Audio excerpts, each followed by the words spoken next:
Recording live from the Northeast Georgia Business RadioX studio. This is Northeast Georgia Business Radio presented by Regions Bank. Embrace the FN life. Member FDIC, an equal housing lender. Welcome back, folks, to another exciting edition of Northeast Georgia Business Radio. I'm your host, Tom Sheldon, and we're coming to you live from the beautiful Empower College and Career Center of Jackson County. I have with me a very impressive guest today. Getting to know her a little bit beforehand, I have with me today Michael James, the law office of Michael James. Welcome to the Northeast studio. Thank you. I'm glad to be here. You are the Michael James. I am the Michael James. Of the law office of, I'm betting it's your law office. It is my law office. Congratulations. Thank you. You enjoying it? I am. I opened in officially November of 2023. The end of last year. Yes. It's been a whirlwind. I bet it has. Estates, yes. Trusts, wills. I do estate planning, which encompasses wills and trusts, powers of attorney, healthcare directives. It also encompasses more complex planning, like asset protection trusts for individuals applying for Medicaid. I'm a VA certified attorney, which means that I can actually help veterans apply for veterans benefits. Oh, nice. And I do a lot of business planning, so corporate transactional work. Business planning, protecting all those involved kind of stuff? On a 10,000-foot view, yes. More specifically, it's helping people incorporate, helping them keep their corporate books up to date. If they require any sort of buy-sell agreements, merger transactions. That's you. That's me. You're all over it. I am. Now, you're a product of the University of Georgia, are you not? I am. I'm a double dog. Go Dogs. Go Dogs. Because you went to law school. I did. I went to law school. So I started undergrad, graduated in, I think it was 2016. That sounds right. You're not that old to forget. You're correct. I'm not that old to forget, and yet the years have runneth over, it feels. Michael, I have bad news for you. It gets worse as you go. If you think it's a whirlwind now, give it another 20 years, and you'll be a week away from turning 50 saying, how did that happen? Not that I would know anything about that. Just saying. Yeah, I know. What is the saying? The days are long and the years are short, and it certainly feels that way. Yes. I graduated, and I'd initially thought that I was going to be a translator, and Really? I considered moving abroad. Yeah, so I speak Spanish and Portuguese. I was preparing to basically get a translator's license, and I wasn't sure if I was going to do it in a legal setting or if I was going to do it in more of like a corporate business setting and help basically translate with contracts. Go ahead. Keep going. No. How hard is it to get that? A translator's, did you say license? Yeah, so it's a series of tests, actually. So you're going to have different certifications for whatever translation work that you're doing. So if you do medical translation, you have to take a test for that. Really? If you're doing like legal translation, there's a test for that. I was looking at basically an all-encompassing test that has tiers. So if you pass one version of it, then you just go into the harder version. And what they do is they have a written portion, and this was nigh a decade ago, so I'm sure things have changed in some manner. Yeah, you know it has, yeah. But at the time, there was a written portion, and then there was a phone call. So I had to do a phone call where I would speak in different verb tenses to basically prove that, yes, I have at least some understanding of this language to pass the preliminary checks and then go on to show more of a mastery. And while I was considering doing that, I honestly applied for law school on a whim, applied UGA early decision and got accepted. Went to law school, did do some student prosecution. At the time, I worked in Rockdale County at the DA's office. Absolutely loved it there. Realized that my passion for the law really extended to having interpersonal relationships with clients. Mm-hmm. And you get that to a certain degree doing criminal prosecution because you're working with victims. Right. But you're still a bad guy in somebody's eyes, right? Oh, yeah. Because there's two sides of it. Exactly. And I'd seen that on the flip side because in law school, I wanted to do both, right? I wanted to see what a prosecutor would do, and I wanted to see what a defense attorney do. So I also did the capital assistance project in law school. So assisting with defending people that were convicted of capital crimes and working through appeals processes. Liked that work, but didn't like the fact that I kind of felt like I wasn't winning. I feel like anyone that's a lawyer is probably type A. A little competitive. Yes. Yeah. Prosecutor's office, I felt like I was winning. I would go in once a week. I would do show cause hearings. I would successfully show cause on almost everything.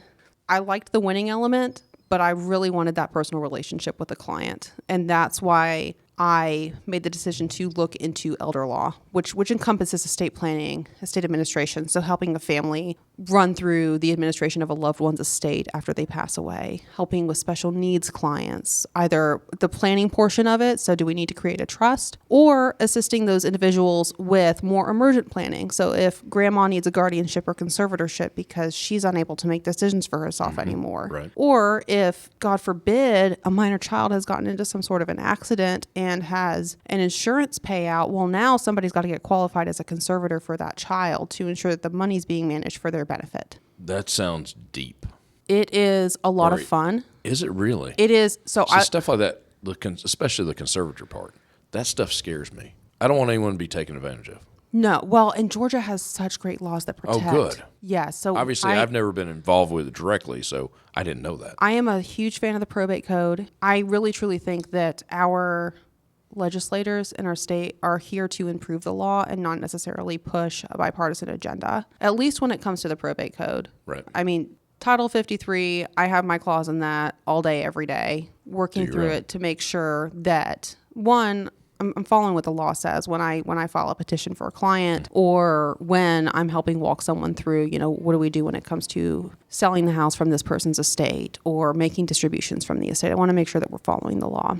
I think that at least since I started practicing in 2019, the law has only become more clear when it comes to estate needs. That's good. Yes. Now, is that a long, drawn-out process? Is it a pretty quick process? Are you looking at months of working on something or days? You're looking at months to years. Really? So I can It is a process. Yeah. So generally, if we have somebody that's passed away and I'm helping with an estate, or if we have a guardianship or conservatorship come in and somebody's saying, hey, I need to figure out if this qualifies for guardianship or conservatorship, what do we do moving forward to make sure we're taking care of my loved one or whomever it is that you're filing this action for? It's generally a week from meeting that I have the documents prepared to then go over with the client. Once that's filed with the court, in the case of a guardianship or conservatorship, it takes 45 to 60 days. A guardianship and conservatorship action is going to take anywhere from 45 to 60 days. Sometimes it takes longer. During COVID, I mean, we had petitions that would sit for over 100 days. Yeah, nightmare. And then once that is filed and you have your final hearing with the court, well, with the guardianship and conservatorship, that's a lifelong commitment to your ward unless they, by some miracle, become with capacity again. In the case of an estate, you're looking at, once that petition is filed, taking anywhere from 40 to 100 days to get processed by the court. And then you've got probably a year's worth of administrative work. Wow. Because, I mean, if the estate has a house, you have to sell the house, or you have to figure out, are the heirs or beneficiaries going to want to receive that distribution in kind, meaning you just deed the house to them. If there's liquid accounts, we have to deal with that. If you've got retirement benefits and there's not a beneficiary listed on it, well, we have to figure out how are we going to pull those retirement benefits from the decedent's account and get that transferred in a way that's maximizing tax benefits for the recipient of those funds. And again, following state and federal law. Of course. There's a lot of moving parts, and I like to involve sounds like it. I like to involve other professionals when it comes to working on long-term cases like that. So a financial advisor, a tax professional, me.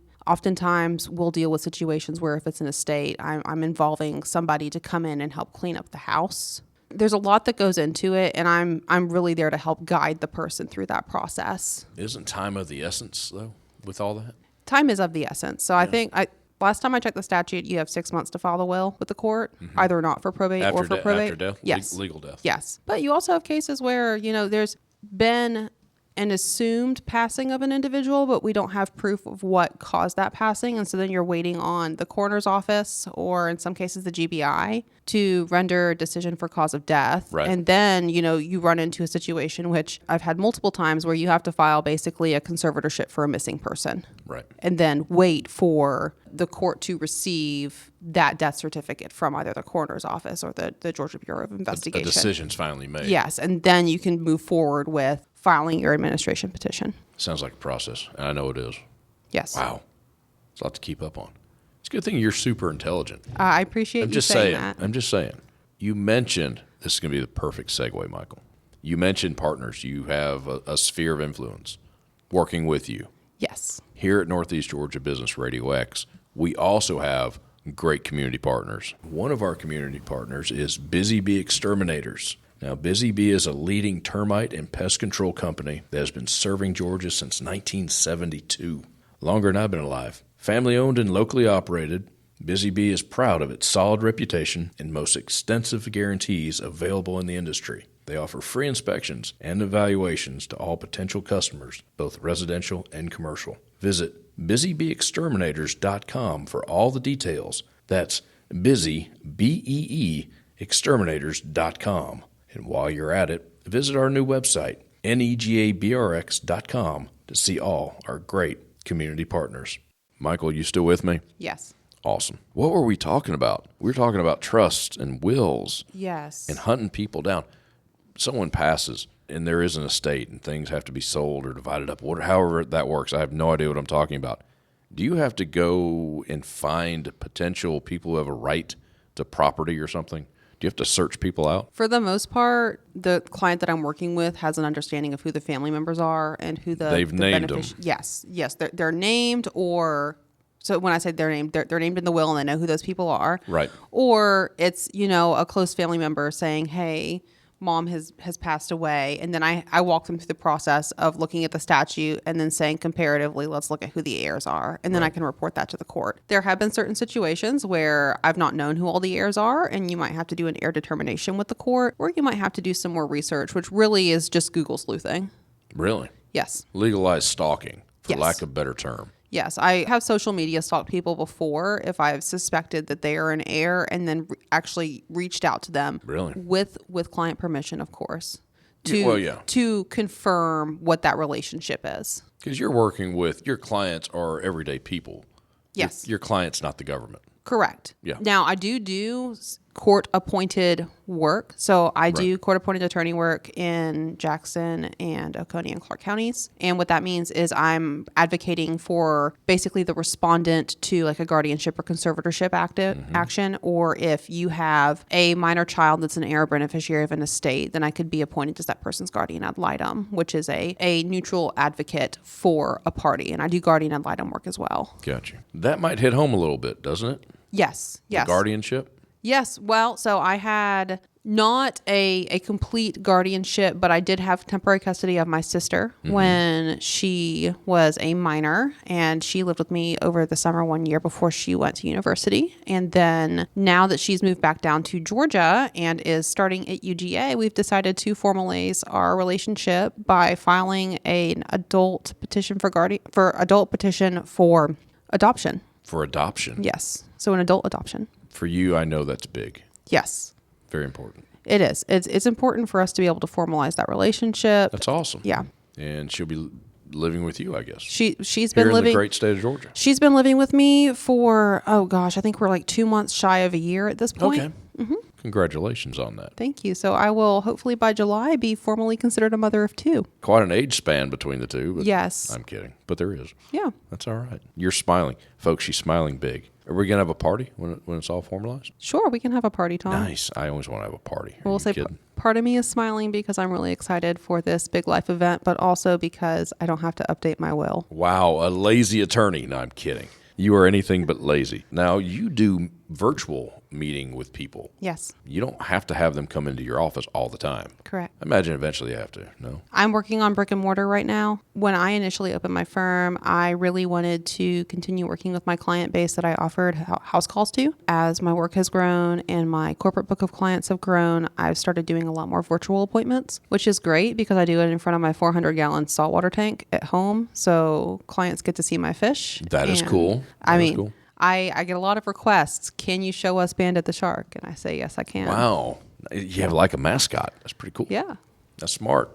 Your youngest child is a baby still, correct? He will be 2 in September. That's got to help out a mom of a 2-year-old be able to work from home a little bit, do virtual. Yes. Oh boy, that's got to help. It is great. I went to a continuing legal education workshop at the beginning of the year, and almost all the other solo practitioners that I ran into were parents. And there are a couple of interactions that I had with some moms there where they said, "Oh yeah, I've had to close deals before when my kid is hitting me with a toy sword." And I kid you not, I have had to sit in Medicaid appeals hearings with my son in the background, and I'll give him a legal pad so he can act as my secretary. Nice. Smart. And he's smart. generally pretty calm for the first hour and a half. And then if he starts to become irate, I have to address that. That is a long time for a little guy to stay calm. Yes. Wow. That is not the norm. I think that's happened to me exactly once. And it was in a pinch. And I said, I have to do this for the client. I have to be there. You had to be there. You had to play both roles at once. I could see that.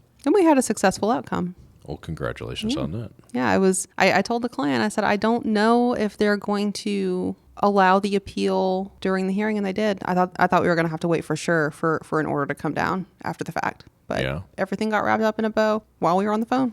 Wow. Right then and there. Right then and there. Now, you worked the Piedmont area, more or less? Yes. Athens to Winder to where? So I'll drive down to Duluth, and I'll drive up as far as Hart County. Really, up to Hart? Mm-hmm. Basically the South Carolina line. Yes. Law licenses, those are state-driven, right? Law licenses are state-driven. So I practice in Georgia. I am barred in the state of Georgia. I practice in the state of Georgia. And no other states? No other states. Is that in the future one day, maybe? I've considered taking the state bar for Tennessee. Really? Mm-hmm. So you're going to the mountains one day, is that what you're telling us? I don't blame Likely. you. I do enjoy the mountains. You'll probably be right behind me, being I'm just a couple years older. But seriously, that's awesome. Yeah. You ever think the translator stuff, you ever think you'll take a run at that? I don't know. So right now, I really just consume media that's in foreign language, and I'm not necessarily using my foreign language skills in a court setting. And that's simply because I don't think I would be doing a foreign language speaking client justice to act as a translator when I do not have that certification right now. Right. Do you think you will? Maybe one day? Perhaps. The door's still cracked open. The door is open. I exercise the language skills. I do not use them on a daily basis. I got to imagine something like that, you need to do it a lot. With anything you do, the more you do it, the more up on it you are, the better you are. Yes. Right. Mm-hmm. You're translating, I bet you don't want to be rusty. That is completely correct. That would probably be bad. That is accurate. Wow. You mentioned a saltwater aquarium. Yes. I didn't know it was 400 gallons. So that's just one of my aquariums. That's just one of them. So we have 5. You have one in every room. Well, no, you have more than 5 rooms. Is that the big one? Is that the little one? So the 400 gallon is the big one. I have sites on a 1,000+ gallon pool. Of course you do. And a pool. Wait a minute. That's not a tank. They're considered aquarium ponds, basically. It's a pond. It's in the ground. Yes. But you can do above ground too. Like people have above ground pools. You can have above ground aquarium that is that size. Sitting on the ground. Yes. Yes. Right. But it's like a foot knee level. It would be higher than that. We're probably looking at like idea. 3 feet, and you would look down into it. Wow. But right now we are maxed out at our 400 gallon. You got to buy a bigger house. Or we're going to have to build an outhouse that an houses addition on the house, pond. honey. Yeah. That would be cool. A little walkway over. Cool. How big? I don't know what to compare it to. 1,000 gallons. How big is that roughly? It's as big as your car? If you don't drive a big car, I guess. I would say, so I drive a Subaru Forester, and so far as footprint, you'd probably be looking at 2 of those stacked together, but not nearly as high. Well, right. So 2 of those cars, bumper to bumper. Yeah. That's huge. You do have to build an addition for that. So what are you going to put in it? What am I going to put in it? Why not? Yeah. What are you not going to put in it? Well, we had considered putting a black tip shark in it. Really? As you should. Yes, but that requires permitting in the state of Georgia. There's some animals that you can't own in Georgia unless you have a permit. That is one of them. Wow. There's some animals that you just straight up can't own unless you're a nature conservation. So no red belly piranhas in our future. Why would you want that? I wouldn't. Okay. I'm just pointing out that I could not own one. It would be cool. Hey, I got piranhas. Yes, it would be cool. Is it as cool as my shark or my eel that I can you hand have an feed? eel. Yeah, you have an eel. His name is Ezekiel. Of course it is. He's great. How big is this eel? He's probably 3 feet long right now. He's still a baby. Oh, he gets bigger. He gets bigger. All the fish in my tank will get bigger. My 400 gallon tank is 8 feet long and 3 feet high. Okay. And it's still big. It has basically functioned as a wall in our open concept main floor. I can see that. We can look straight through it. So if I'm in the kitchen and I want to watch television, I can actually watch it through my fish tank. The water is very clear. We have something called Starfire glass that is an extremely clear low iron glass that we had custom made for this tank. This tank is 100% custom. Wow. What got you into this? This is not an odd hobby, but it is. It is, but it isn't. So I would say that the degree that we're into the hobby is a little bit odd, right? You are heavy into it. We are heavily into this hobby. We started out with a 55-gallon tank that my husband had purchased when he was an undergrad for one of those $1 a gallon sales that you would have at a pet store. Mm-hmm. We had the tank forever. And over COVID, after we had really exercised all that we could on a budget for carpentry, we decided, hey, let's set this tank up. So we went to a local live fish store and set the tank up, got really into the hobby with buying fish. Our vet was getting out of the hobby and he sold us some tanks for super cheap. Nice. So then we set up a 35-gallon tank. And then I said, well, I really want some predators. And the predators we were looking at weren't like a puffer fish. We were talking about, I want a shark and I want some schooling predator fish. I want an eel. Then we conceptualized the 400-gallon tank. And yeah. And built it. And there it is. Yes. Now the eels in with the other predators? Yes. Really? They don't eat each other? As long as they're well fed. Oh, I got you. They don't think about it. They won't think about it unless they get hungry. Well, if anything gets desperate enough, they'll eat. Yeah. Yeah. We absolutely love it. It is great to be able to work and look at the tank. It's very zen. Yeah, it's soothing. Yes. It's soothing. Is there dramatic upkeep being at saltwater So compared to a regular aquarium? we have 2 freshwater aquariums too. I would say we definitely do more work with the saltwater tank. We are probably scraping the glass at least a couple of times a week. There's obviously a very involved feeding process because the different fish in there eat different things. Oh, wow. We have corals in our non-predator tank, which is called a community tank, and those have to get fed differently than what you would feed in a So it's predator live, tank. it's live coral. Of course Yes. it is. Yes, We've got to do a podcast just on that. absolutely. Michael, that is amazing. You're also a woodworker. Yes. What do you not do? You do cool stuff. I don't do website design. No? No. You can pay somebody to do that. Back to business. I'm sorry. How do the folks get a hold of you? I do have social media. I have an Instagram, a Facebook, and a LinkedIn, so people can reach out to me there. It's Michael James or the Law Office of Michael James, depending on if you're going to Facebook or Instagram. You're going to see Law Office of Michael James. On LinkedIn, it's just my first and last name. You can reach out to me via email at michaelbaileyjames@gmail.com. I'm not going to spell that out, but I'm assuming that you will put Michael that. Bailey James. You'll put that information, I am assuming, in the Oh, yeah. description box of this episode. Oh, yeah. They're going to get all kinds of information. They're going to love it. Great. Before we get out of here, you're on a few boards of Yes. directors, are you not? Yes. I know you want to touch on that real quick. Yeah. So I serve on the board of directors for the YWCO Executive Committee and member at large, and Girl Scouts of Historic Georgia, which is very near and dear to my heart, also on the executive committee for them. I spend a lot of time working with both of these boards and exercising my legal muscles to ensure that they are getting the best possible legal services that they can receive, Very cool. obviously on a pro bono basis. And really just fulfilling my duties as a board member. And then I serve on the finance committee board for my church. Well, if we got it all in, we'll sneak out of here. Yeah, they're going to play my music any second, and it's really loud, too. Michael, thank you so much for coming in. Thank you. I appreciate it. It's You're great. always welcome. You're always welcome here at the Northeast Studio. Folks, go to LinkedIn. Michael James, the law office of Michael James, the one, the only. I'm Tom Sheldon. We'll talk to you soon. Life is full of ifs, but if you want to cash flow like a pro and get paid up to 2 days early, safeguard against surprises and supercharge your savings, Regions Life Banking makes it possible. Regions Bank, embrace the if in life. Regions Bank, member FDIC.